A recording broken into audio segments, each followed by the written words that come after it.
Emissora do Grupo Folha da Manhã de Comunicação, ao vivo também pelo Face e pelo YouTube. Você acompanha este programa daqui a pouco em podcast. Logo mais tem reprise na Plena TV mas pela Alexa, só dá o comando Alexa, ouvir Folha FM, pelo nosso aplicativo também, exclusivo da Folha, é só dar baixar o aplicativo, curtir, seguir, compartilhar a nossa programação. Campos tem previsão de tempo parcialmente encoberto para hoje, máxima de 25, mínima de 20, agora faz 22 graus aqui no centro da cidade. No programa de hoje, com o jornalista e repórter de política do jornal Folha da Manhã, Everton Luna, temos o prazer de receber a Júlia Bessa, que é geógrafa, professora e coordenadora do projeto Mais Verde, e a Júlia Mello, que é cientista social, professora de sociologia e monitora desse projeto Mais Verde. Meu caro Everton, peço a você aí a gentileza de abrir esse bloco aí, por favor. A gente estava no último bloco falando sobre a retomada Goitacá, falando sobre a questão quilombola na cidade, né? E dos objetivos do projeto é a valorização dos saberes locais, é o pertencimento à localidade, aonde lugar que você nasceu e cuidar bem dele, né? Como que vocês têm percebido essa questão nos alunos de se identificar com o lugar que nasceu? Como que os alunos têm reagido e como que eles têm observado essa questão, Júlia Bessa? A gente tem um caso muito específico. Vou deixar a Julinha falar mais, porque ela está ali se coçando para falar sobre. Mas eles estão, assim, super engajados. E aí, quando a gente fala de saber local, é de ter realmente essa escuta, de procurar, né, saber quem estava ali naquele bairro antes, o que foi construído, como foi. E tem Pode falar da Evelyn, amiga, você vai saber falar melhor. É que a gente tem lá uma das nossas alunas, que é a Evelyn, uma querida, que quando eu chego no projeto, né, eu me apresento logo na primeira aula enquanto uma pessoa indígena em retomada, junto ao coletivo Retomada Goitacá, pela minha história familiar de Bom Jesus de Itabapoana, que também era um dos territórios goitacás. E aí, ao longo das aulas, eu vou contando um pouco, compartilhando como é esse meu processo, né, de retomada, mas também sobre essa história desse território indígena, porque eu cresci aqui perto e eu conheço Campos desde sempre enquanto um território indígena. E isso por conta a gente brincou no início, né, de escola de samba, porque quando eu chego falando de escola de samba, todo mundo fala sobre a escultura de um indígena que ficava no trevo, né? E aí começam a me contar a história da cidade a partir dessa perspectiva originária. E aí nós temos essa aluna, Evelyn, que ela veio um dia me perguntar como que era isso, então, de ser indígena, como que tinha essa descoberta, como que tinha essa história. E aí eu fui explicando para ela sobre muita leitura, muitos estudos, mas também conversa com os nossos familiares, de entender, de ouvir as histórias, de ouvir um avô, uma avó. E ela vai atrás dessa conversa com esses familiares. E nisso ela faz uma pequena revolução dentro da casa dela, porque ela vai atrás, ela mora em Goitacazes, ela vai atrás de documentos, ela vai conversar com esses mais velhos dela, e ela descobre parte dessa ancestralidade indígena da família dela, e descobre que, assim, como isso foi apagado por uma questão de sobrevivência daquela família, né? Então é algo que não se falava. A Evelyn é uma jovem negra, e aí ela vai descobrindo essa história familiar, e dentro ali de Goitacazes ela vai também indo em outras pessoas para além da família e vendo questões históricas daquele território de Goitacazes. Então você começa com a sua família, mas você vai mexendo com outras pessoas, né? E com isso mudando também a sua relação com o território e a sua relação com essa terra. Porque eu, por exemplo, quando eu cheguei em Campos em 2018, na UF, os meus amigos que são campistas, eles tinham uma visão muito ruim da cidade, quase como se fosse uma terra arrasada. Os primeiros campistas que eu conheço falavam para mim com um certo desdém até mesmo do município. Eu ficava tipo assim, gente, mas como assim? Porque Campos, em Bom Jesus, era vista como uma grande cidade, né? Eu lembro que as pessoas vinham para cá passar final de semana, vir passar final de semana em Campos era um status na minha época de escola. E aí a gente vai vendo nesses jovens que no início também tinham muito essa relação, né, Júlia? Desse distanciamento com a cidade, dessa questão de um dia eu vou embora daqui, e que de certa forma faz parte da juventude. Quem, quando jovem, nunca pensou eu vou embora dessa cidade, eu vou sair dessa casa, né, eu vou mudar a minha vida. Mas que eles estão criando uma outra relação com esse território e tendo afetos. E que a gente falar de uma perspectiva de uma educação ambiental crítica também é você criar um afeto com esse território para você ter um cuidado, para você ter uma relação com isso. A gente conversou muito no início sobre essas atitudes individuais das pessoas, né? A questão de jogar ou não um lixo na rua. E aí eu penso que quando você tem uma relação de afeto com esse território, você vai pensar nessas 2 vezes antes de você jogar esse lixo na rua, antes, né, de você contribuir com a poluição de algum lugar.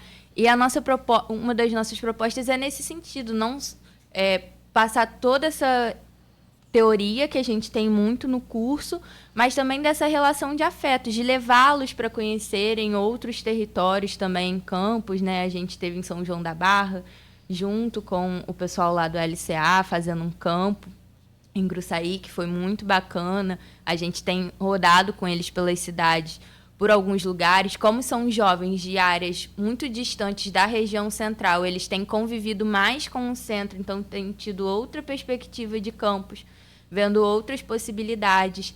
Semana passada a gente estava com eles na UF, por exemplo, e aí muitos deles, na verdade, acho que praticamente ninguém lá tinha entrado numa universidade, né, deles estarem frequentando o IFE. Alguns lá são alunos do IFE de Guarulhos, mas vários outros são alunos, né, da rede estadual. Então, deles estarem nesses espaços onde existem universidades e deles verem que é uma possibilidade para eles estarem numa universidade daqui a alguns anos. E como isso cria essa relação com o território. Isso, eu não preciso sair daqui para eu poder estudar, para eu poder viver minha vida. Eu posso continuar nessa cidade, cuidar dessa cidade e ter uma perspectiva de vida aqui dentro desse território. Porque isso assim, é uma percepção minha, não é um juízo de valor nem nada, mas eu percebo que muitas vezes esse jovem, ele não tem a dimensão do que ele pode. Ele não sabe que aquele lugar também é feito para ele. Ele acha que a universidade é um local muito distante da realidade e que ele não consegue acessar de forma alguma. Claro, na minha geração ainda foi pior, porque eu estudei em colégio particular e a gente não falava de Enem, de vestibular.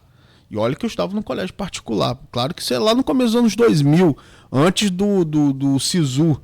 O SISU muda essa realidade, traz o jovem poder acessar esses locais, poder fazer uma universidade da UENF, na UF, até que seja pela uma faculdade particular, pelo ProUni.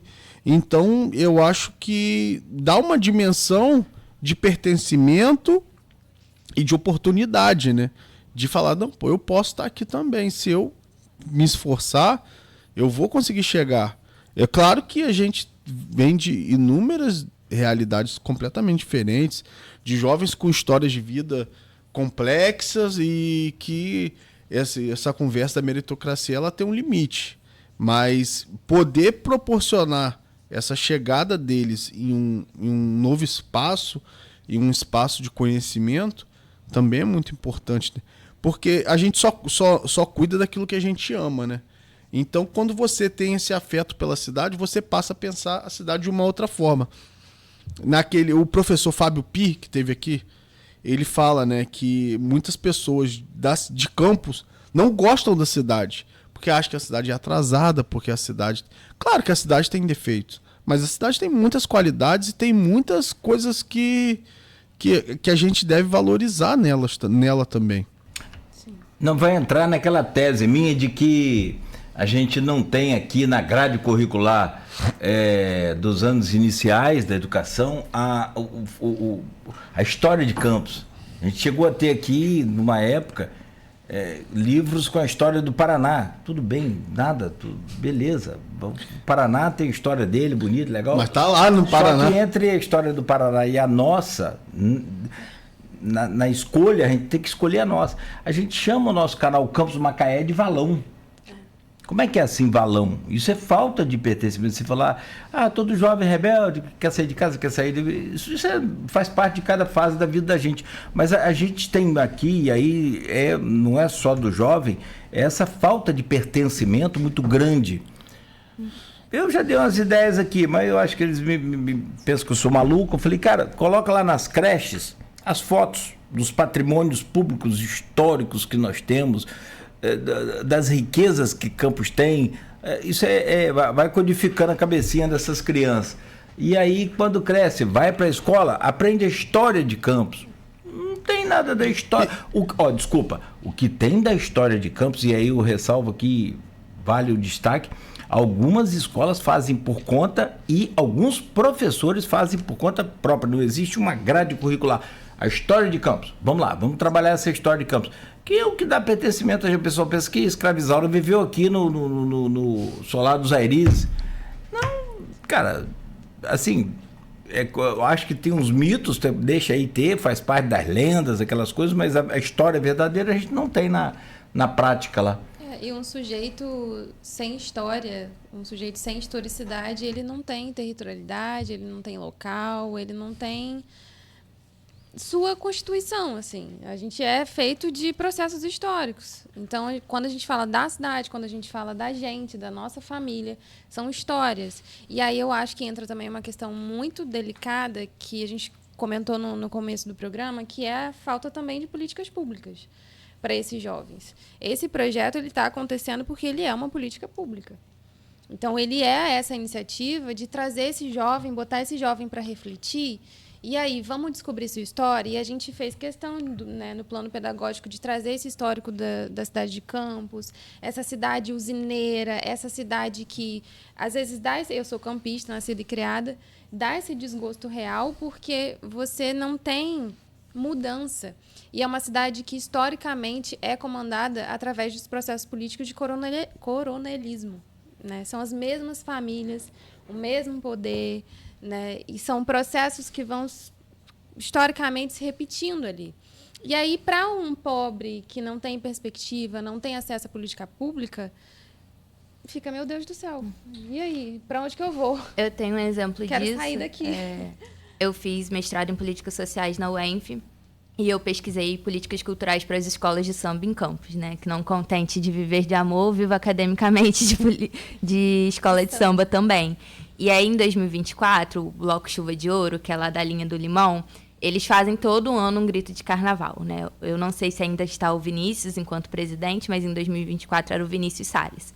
E aí eu estava acompanhando, que fazia parte da minha pesquisa, eu não pude ir, que na época eu estava grávida, então não consegui ir.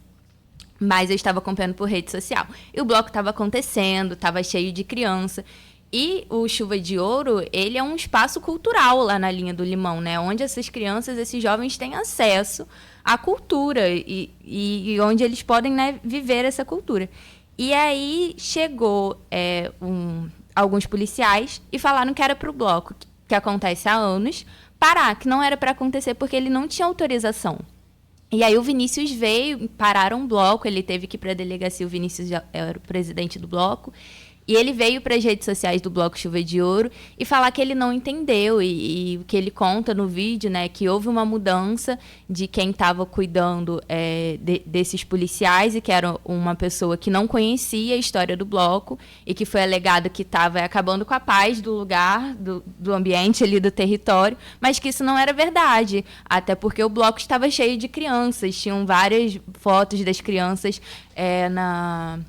tomando banho de espuma, por exemplo, e que acabaram com o bloco, acabaram com a felicidade das crianças daquele lugar. Então, tipo assim, é um lugar que já tem pouco acesso a políticas públicas, né? E que a própria comunidade se junta para estar fazendo algo para aquele espaço, para aquele território.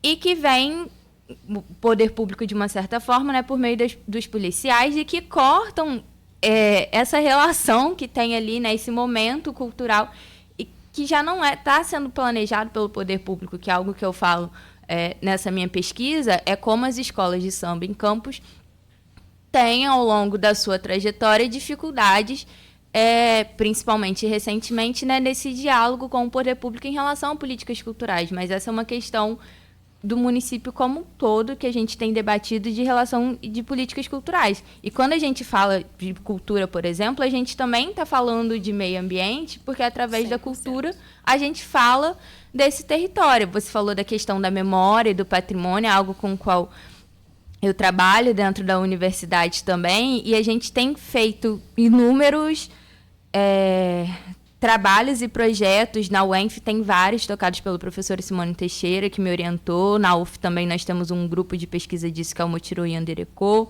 que é coordenado pelas professoras Giovanni e André, do Departamento de Ciências Sociais, e de ir para as escolas, de estar em contato, mas é isso. Um professor chama a gente, não é algo, né, pensado de uma Secretaria de Educação. Tem tido alguns esforços de pessoas dentro da Secretaria de Educação. Esse ano nós tivemos o primeiro colóquio para discussão da educação indígena aqui no município, que vieram pessoas de outros municípios também, e que isso estamos falando também de uma perspectiva ambiental crítica. Nós levamos o pessoal do Mais Verde, os nossos alunos, foi muito bacana.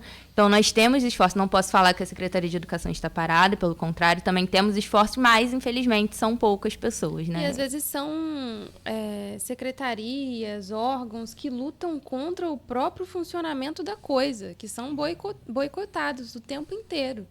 Então, assim, é difícil, às vezes, essa iniciativa de fazer uma mudança, né, trazer algo novo, trazer essa esperança para esses jovens, é de um professor, né, é de uma pessoa específica que está dentro de uma secretaria. E aí a gente acaba tendo que lutar contra muitas forças. É um esforço pontual, não sistematizado. É aí que está o problema. Me fala uma coisa sobre o futuro do projeto. Porque, assim, a coisa vai pegar, né? Naturalmente. É o começo desse projeto, que é parte de uma emenda parlamentar da Thalíria Petroni, é isso mesmo? Isso. Bom, essa é a primeira turma, são 125 no total do estado todo, né? Das cinco cidades. Como que será após essa etapa? Que aí, claro, você já tem um resultado, você já está vendo, daqui a pouco a gente vai até quando? E o que vocês pensam a nível de futuro? Porque, assim, não só a verba pública, que é muito bem-vinda, e aí a gente vê uma boa destinação para a verba pública, mas com a parceria também privada. O que vocês pensam, avançar nesse campo, evoluir? Hoje a gente tem aqui na região um porto importantíssimo, temos, né, grandes empresas instaladas ali, e de repente pode surgir uma parceria, pode aprofundar mais para dentro dessa prática aí real da parceria público e privada também. Então, quer falar, Júlia? Não, deixar as partes técnicas com você, que é da coordenação. A gente está em conversa para saber sobre, né, os próximos passos. A gente tem 8 meses de duração desse projeto, né? A gente está fechando agora o 3º, 4º mês. Os alunos recebem uma bolsa também, né? Recebem uma bolsa de R$300. Legal. E aí eles... R$300 mês. R$300 mês. Uhum. E aí eles têm 6 meses de aula, né? E aí o primeiro trimestre a gente está fechando agora com o primeiro evento de culminância, que vai ser esse evento para apresentar esse resultado. Então, a gente está planejando um trabalho bem legal para apresentar para a sociedade esses dados que a gente obteve através, né, da vivência deles e a observação deles em cima do território em si. E aí, nesse segundo momento, né, como eu falei no início, no segundo trimestre, a gente vai trazer eles para realmente fazerem uma ação no território deles. Então, né, fazerem trabalhos em grupos, em loco, né, nas localidades específicas, realizarem atividades. Então, a gente ainda está planejando essas atividades, né, porque o plano de aula também ele é vivo, ele vai acontecendo e mudando o tempo inteiro, conforme a gente vai sentindo. E essa é a nossa intenção de pedagogia também, né, que seja essa pedagogia horizontal, de diálogo. A gente senta e conversa muito com eles, assim, de ter papos bem cabeça, né, de ouvir. Qual é a média de idade deles? É 14 a 18. Bom. E aí tá são de boa. 23 dentro dessa faixa etária. Assim, a gente tem alunos poucos de 14, aí vai para 15, 16, e alguns também de 18, assim. E aí a gente tenta conversar muito com eles, né? E ouvi-los, porque é a nossa intenção de educação, de pedagogia, é justamente educar eles para serem esses sujeitos emancipados, né?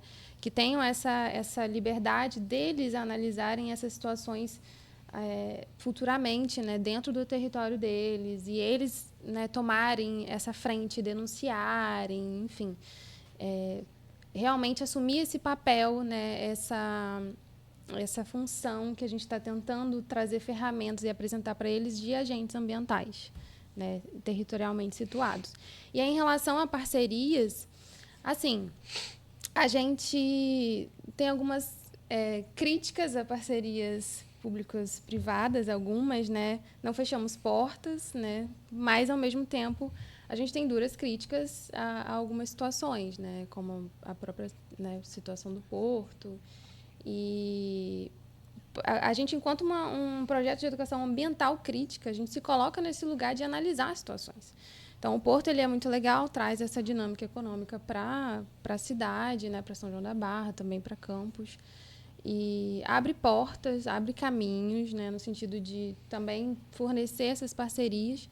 Mas a gente também tem críticas, né? E a gente, enquanto educadores ambientais críticos, a gente tem as nossas pontuações. Arthur Sofiati, um dos maiores ambientalistas, vocês estudaram com ele ou passaram? Eu tenho bastante, eu tenho ele como referência, assim, bastante. Mas conhece ele pessoalmente? É uma figura, né? Sensacional. É unânime. E você fala que eu sou muito contra essa frase aí de que toda unanimidade é boa. Eu tenho revisto esses pensamentos aí, porque tem muita gente boa que todo mundo gosta e que nem todo mundo é burro assim, não. Calma aí. O Sofiati é uma dessas unanimidades. Claro que, né, tem as exceções também, mas sobre essa questão ele sempre fala que é possível viver da natureza, preservar a natureza sem destruí-la e crescer, desenvolver. Gerar progresso é mais difícil? Mas quando eu cito exemplo, até você citou uma sigla em inglês, ESG, que é um desenvolvimento social, governamental das empresas, e é uma prática muito hoje efetiva e necessária até para cumprir lei. Mas assim, o que é de fato que essas empresas estão fazendo? Então, quem tem aí uma boa conduta pode ser parceiro de vocês. Eu acho até interessante ver esse ponto, né? Legal. Para as empresas, para vocês também, não, o Melo? E você também, ô Bessa, fica à vontade. Eu acho que é algo se conversar, se a gente atender princípios juntos, né? E é aquilo, a gente não vai diálogo deixar com a gente. De ser críticos. Vamos deixar. Porque tem essas questões. Não pode perder a essencialidade do projeto, senão você mata o projeto. Que são essenciais. Mas para a gente também é muito importante que seja um projeto, novamente, né, algo voltado para uma política pública, que é como a gente entende o governo e o papel do governo, né? Se a gente... Claro que, enfim, existem inúmeras iniciativas por aí de vários campos e que trabalham o público com o privado junto, mas eu tenho uma certa dificuldade. Se a gente vai trabalhando só nessa perspectiva, a gente também tira do governo algo que é dever dele, que é a criação de políticas públicas, né? De políticas sociais, de projetos como esse, e que é algo que é o dever do governo. E aí fica muito fácil para eles, então, né, já que eles não têm que ter esse comprometimento. Então, acho que a continuidade desse projeto, por exemplo, é uma afirmação de um governo, de um mandato, enfim, de estar reafirmando a sua luta e o seu compromisso com a questão ambiental, por exemplo. Da gente pensar, né, e ele ser muito situado no estado do Rio de Janeiro. Tem um em Niterói, né, que é muito próximo à capital, que é ali na região metropolitana, mas também de ter para o interior, de pensar nesse interior do estado do Rio de Janeiro e como isso é importante, pensar em Campos, né, nós que somos o maior território em extensão do Estado e como isso pode fazer mudanças dentro desse espaço também. E isso enquanto política pública, eu acho isso muito importante. E é aquilo, a gente tem em mente, né, enquanto educadores ambientais críticos, que o desenvolvimento ele acontece, né? Não tem como a gente parar um trem que já está, né, a todo vapor. E aí só que é isso, esse desenvolvimento ele é de um discurso de não envolvimento, não tem escuta com a população, e essa é uma das nossas maiores críticas ao Porto. Não teve escuta à população, teve violência com a população. Então, foi um processo que foi violento ambientalmente, para além da biodiversidade local. Foi um processo que foi, enfim, acarretando vários outros problemas ali para aquela sociedade, né? Pessoas que viviam ali, que tinham o seu modo de Teve vida. gente que morreu. Várias Morreu pessoas. por conta da forma como foi desapropriado. Sim. Né? A promessa de indenização, que não veio muitos, né, até hoje, até o dia. Veio pouco, né? Veio barato. veio. Eu tenho um amigo lá que tem o dinheiro lá disponível para ele sacar quando ele quiser, mas ele fala, não é um... E nem para todo mundo. Ah, não veio para todo mundo também. Tem esse problema também existe. Então, assim, existe uma questão que é estrutural. Mas é isso, assim, a gente tem essa perspectiva de uma Mas quando eu educação... falo Porto, desculpa te interromper, quando eu falo Porto e sobre parceria, é no intuito de buscar uma saída para tentar esse projeto seguir. Sim, eu entendo totalmente. Eu gostei do projeto, achei legal, porque assim, tratar o racismo ambiental da forma que vocês estão tratando é interessante, porque assim, eu fico imaginando, e aí ele vai ficar brincando, mas eu sou eu tô quase 50 já. Não, e assim, cara, eu fico imaginando, quando eu estudei, para não falar no meu tempo, para falar, cara, poxa, que vontade de ter isso no meu tempo, e se tivesse isso, não tinha essas coisas no nosso tempo de década de 80, assim, não estudava nada disso. Década de quanto? 80, galera.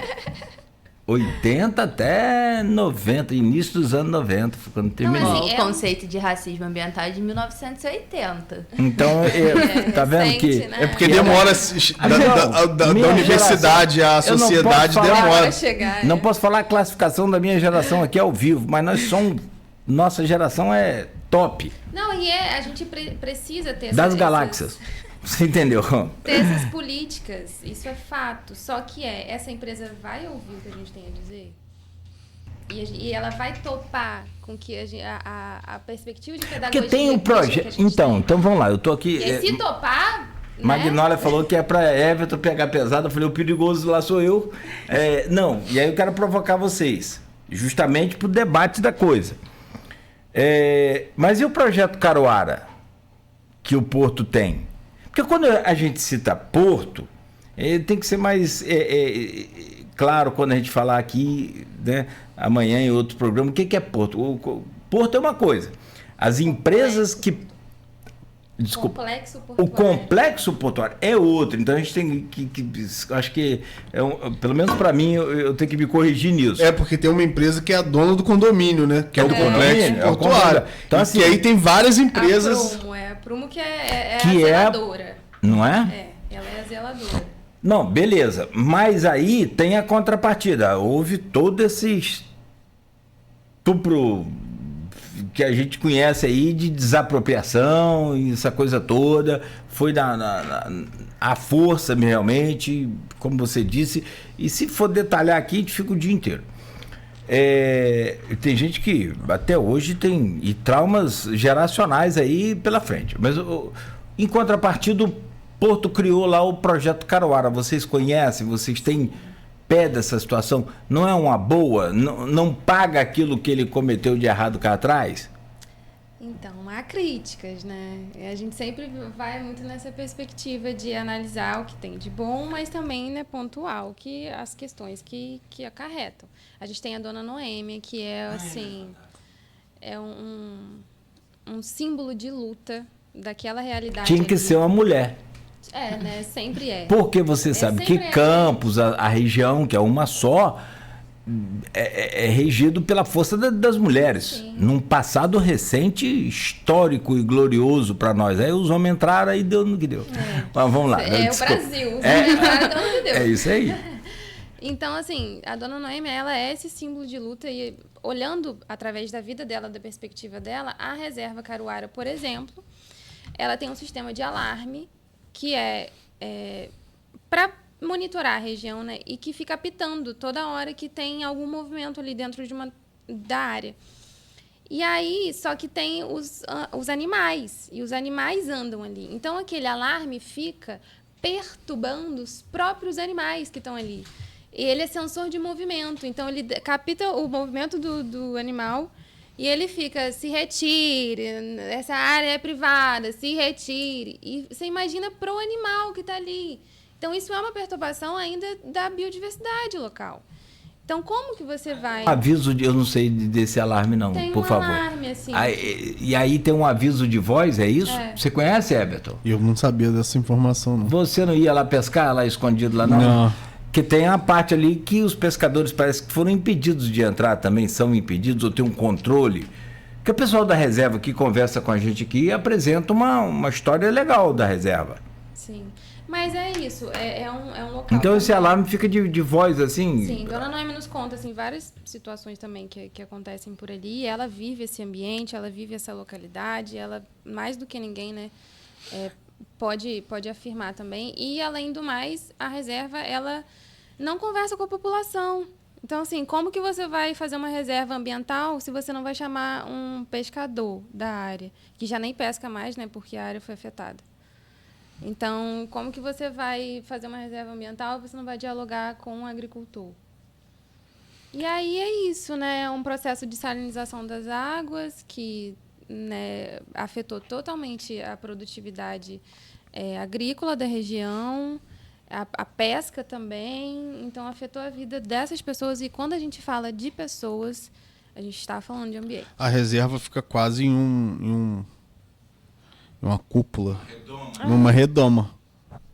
Não, como você falou, né? Não troca informações, não troca experiências com quem já convive na região, né? E que sabe, aí que está o saber local.